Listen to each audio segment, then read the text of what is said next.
Magandang araw at magandang buhay.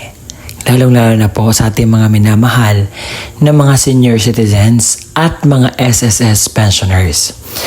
Dahil napakarami pong nabasa kong comment, lalong-lalo na ang mga SSS pensioners nakasali sa social pension na nagrereklamo bakit daw po tinanggal sila sa pension ng social pension.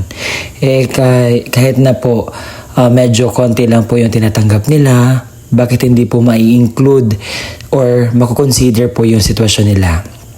Kaya naman sa araw po na ito, ating klaruhin po ang sitwasyon po ng ating mga minamahal na mga viewers ko at mga SSS pensioners as well as ang mga senior citizens. Kaya naman ang objectives ng video kong ito is ipapaalam at ipapaklaro natin ang lahat ng bagay. Attention sa lahat ng mga senior citizens, SSS pensioners, tinanggalan ng pensyon. Senior citizens nagrereklamo? Ano ang dahilan? Ating alamin. Inaanyayahan kita na tapusin mo ang video nito hanggang sa dulo nang sa gayon makuha mo ang punto ng video kong ito. At kung ikaw ay bago pa lang sa aking YouTube channel at gusto mo ang ganitong content na pinag-uusapan ng updates para sa ating mga senior citizens benefits, payouts at iba pang mga dapat malaman ng ating mga senior citizens, ay subscribe mo na ang aking YouTube channel. At kung gusto mo na manatiling updated sa mga videos na ina-upload ko pa dito sa aking YouTube channel, ay bell notification mo na. Dahil araw-araw po ako nag-upload po ng mga updates sa payout at iba't iba pang bagay. At kung ikaw po ay ready na, atin na pong pag-usapan ang vlog na ito. And by the way, for now, I'll be reading sa mga reklamo po ng ating mga senior citizens. Ang unang comment, sabi dito, ako ay 80 na taong gulang. Natanggal ako sa social pension dahil may pension daw ako sa SSS. Pero ang tinatanggap ko sa pension is 2,250 at wala po akong ibang makuhanan ng maintenance po. Ang pangalawang comment po, medyo mataas po itong rants niya patungkol po sa pagkatanggal sa kanya sa social pension. Sabi niya dito, paano kung may SSS ka na, yung pension mo ay 2K mahigit at tapos tanggalin ng DSWD sa ayuda na tumatanggap ng 2K mahigit, paano kung umupa ay nagbabayad sa rental ng bahay at mga bayarin ng kuryente, tubig at nagpapaaral ng anak.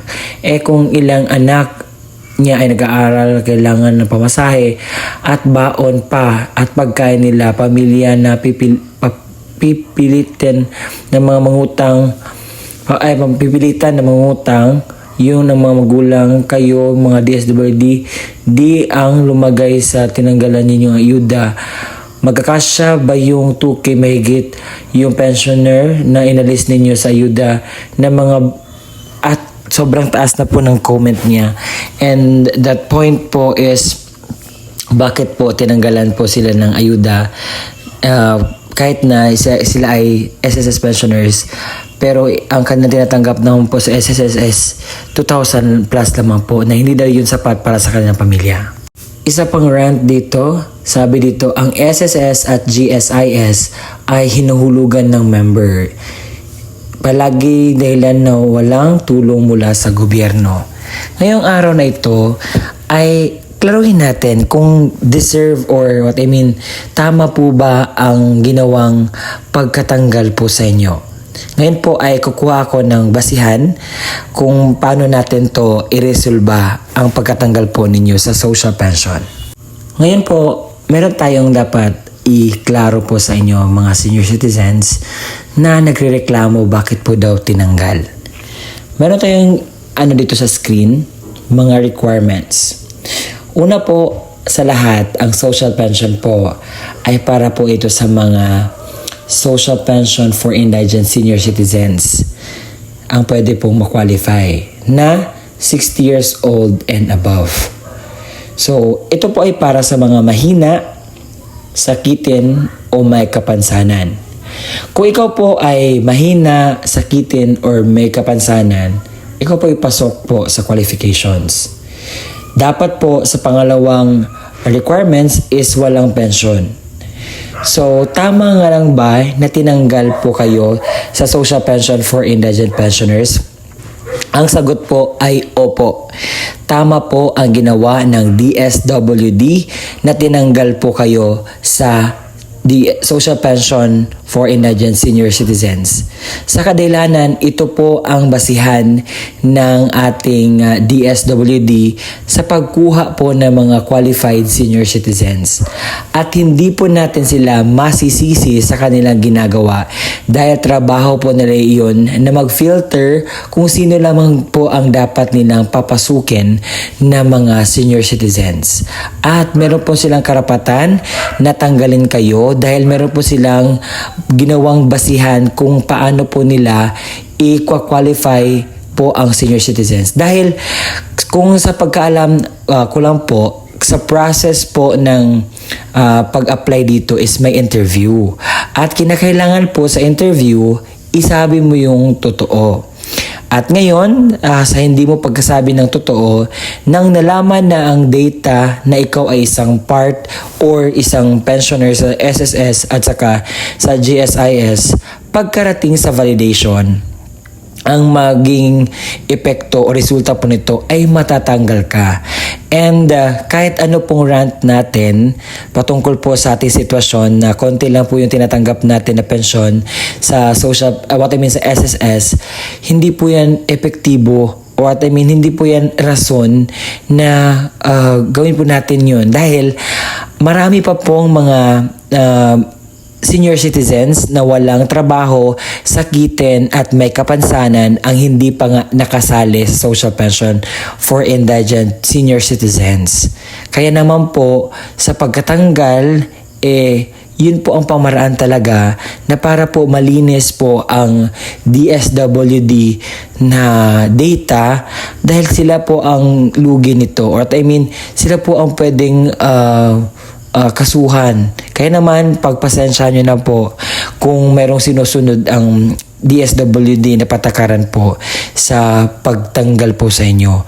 So, alam kong napakasakit na basahin ko ito, mga comments, dahil alam kong I am very concerned with the senior citizens, lalo na sa mga tinatanggap nila na pension.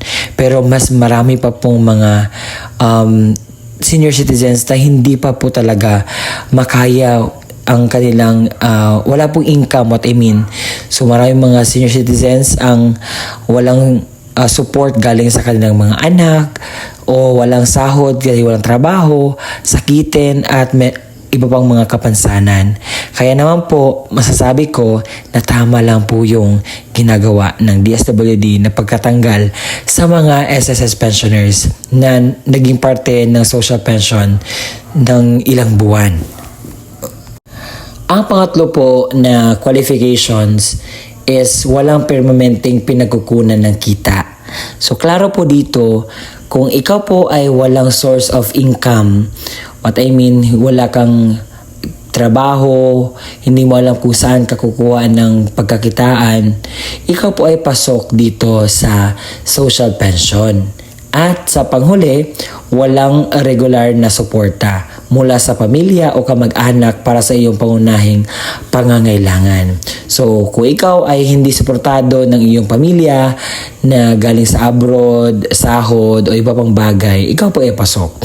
Kasi maraming nagko-comment din ng mga senior citizens na tinanggal daw sila dahil nalaman na sila po ay may honorarium or sahod sa ibang institusyon. At yung iba naman, tinanggalan po ng pensyon sa kadahilanan pong meron pong support galing sa kanilang pamilya. So kung atin pong i-easy or madaliin na i-understand ang social pension, ang kinukuha lamang po nila ng mga qualified is yung mga sakitin, yung mga mahina at may kapansanan. Pangalawa, walang pensyon tinatanggap sa anumang mga institution or insurances at iba pang mga tawag dito, pinagkuhanan po ng pensyon. Pangatlo, kung ikaw ay dapat walang support na nakuha galing sa iyong pamilya, wala kang trabaho or source of income. So, klaro naman siguro sa atin, no, kung bakit tayo tinanggal. Kahit na po 2,000 na lang po yung tinanggap ninyo sa SSS, yung iba naman pong mga senior citizens walang tinatanggap, dapat fair lamang po na tanggalin po kayo sa social pension. And sa mga nag-aantay kung meron na bang universal social pension, and as of this moment po, wala pa po. Natutulog pa po ang universal social pension. Wala pang update patungkol dyan. Sa mga nagtatanong kung nationwide ba ang pagbibigay ng 1,000 kada buwan sa social pension para sa mga indigent senior citizens, sa taong ito, ang halaga ng social pension ay 1,000 kada buwan. Ito ay ibinibigay sa loob ng 6 na buwan o kada semester. Sa lahat ng mga benepisyaryo ng programa sa buong bansa na may kabuuan na halaga na 6,000 kada semestre po ang inyong matatanggap sa social pension for indigent senior citizens. At ako po ay nag-upload ng mga schedule sa payout every day dahil gusto ko pong ipalam kung ano nang ganap sa inyong social pension para naman po may idea kayo sa pangyayari o update sa pangyayari sa inyong social pension. At yun po ang kumpletong detalye sa balitang ito sa pagkatanggal ng mga senior citizens sa social pension for indigent senior citizens, lalong-lalo na specifically ang SSS pensioners, GSIS pensioners, may income na tinatanggap or support na tinatanggap. Na sana'y klaro po sa atin para hindi na po tayo pabalik-balik po sa pagsagot ng ganitong katanungan. Hanggang sa muli nating pagkikita, ako po si Roel Mendoza-Tanyo. Kung nagustuhan niyo po ang aking video ngayon, ay don't forget to subscribe my YouTube channel at i-bell notification mo na para maging updated ka sa mga videos na i-upload ko pa. See you again next time sa aking vlogs. Bye!